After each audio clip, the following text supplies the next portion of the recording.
This is episode 102 of the Rohit radio show. Let's begin. Once upon a time, there was a fund manager. He was very popular among his clients and online followers. One day, he decided to write a book. So he asked his team to do some research. The team went to work, crunched some numbers, and came back with loads of analysis. The book was completed soon and launched in the market. Well, it became an instant hit. Thereby, our fund manager began earning his third source of income, royalty income. Why third?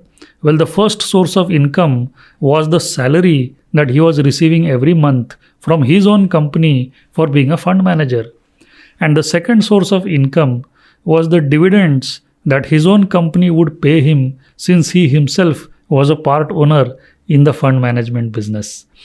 The success of the book led to speaking engagements with online and offline conferences, audio-video podcasts, TV shows, and much more. This paved the way for his fourth source of income, speaking income.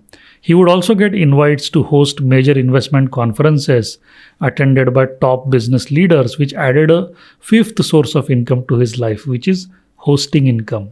Since a lot of money was entering his life at once, he had to put that money to some use. He invested part of the money in real estate to start earning his sixth source of income, real estate rental income. He hired a property manager to manage all his real estate holdings. Part of the money was also invested in the same stocks that he held in his fund just to give assurance to his shareholders that he is putting his money where his mouth is. However, there was no way to ascertain what percent of his net worth was going into these stocks. It might as well have been less than 2% of his entire net worth. The dividends coming in from these stocks was his seventh source of income. And not to mention, his eighth source of income was the dividends he was getting from owning some units in his own fund. His ninth source of income came in the form of advisory income for advising small business owners on future business strategies. And due to some excess cash after accounting for his personal and family expenses, he also became an angel investor, thereby adding a 10th source of income. Just to quickly recap, here were his 10 sources of income. Number 1, salary. Number 2, dividends from his own company. Then number 3, royalty income.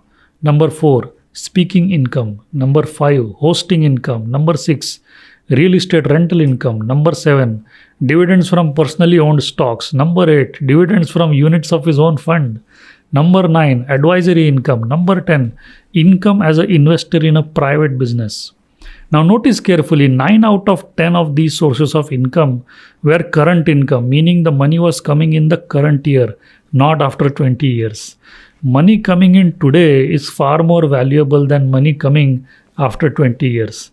On the other hand, all along the way, he was advising his own clients and shareholders in his fund to remain invested in the fund for the next 10, 20, 30 years to expect a 20% compounded annual rate of return on their investment, an extremely low probability event given the fact that only a handful of people in the entire world have been able to achieve that feat over a very long period of time.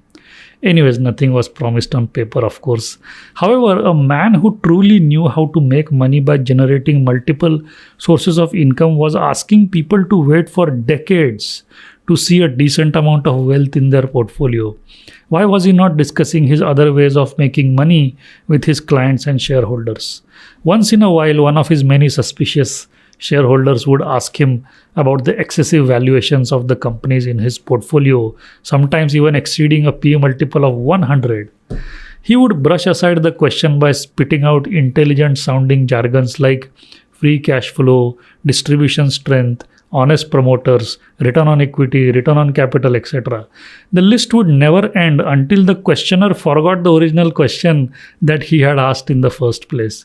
Anyways, fast forward 20 years, a sad story evolved.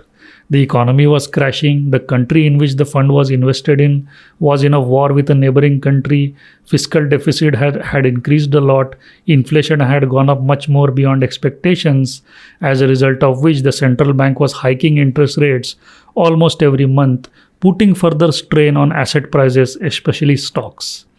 By this time, our high-flying fund manager had already sold his business to some other high-flying fund manager who made the same promises that were made 20 years ago. Our good old fund manager had settled, retired happily in his posh bungalow at a hill station, retaining almost 7 out of his 10 sources of income if we exclude his salary and dividend income from the fund management business. Whereas on the other hand, his good old clients were found sitting at their desk with a laptop, an Excel sheet, a calculator, and a cup of coffee, trying to figure out if they really made 20% CAGR on their money in the past 20 years. To their surprise, they found that the real return was far lower after accounting for all the fund management fees they paid over the past 20 years. Meanwhile, what happened to our good old high-flying fund manager? He lived happily ever after at the hill station. A press reporter once asked him, "Why did your fund not deliver on its promise?" He replied, "Well, currently the economy is in a bad shape. It will recover soon. Remain invested in the fund. Don't panic. The fund is in good hands now with a very talented and a promising fund manager. Think long term. Don't get swayed by market fluctuations. I see great future ahead." Thank you so much.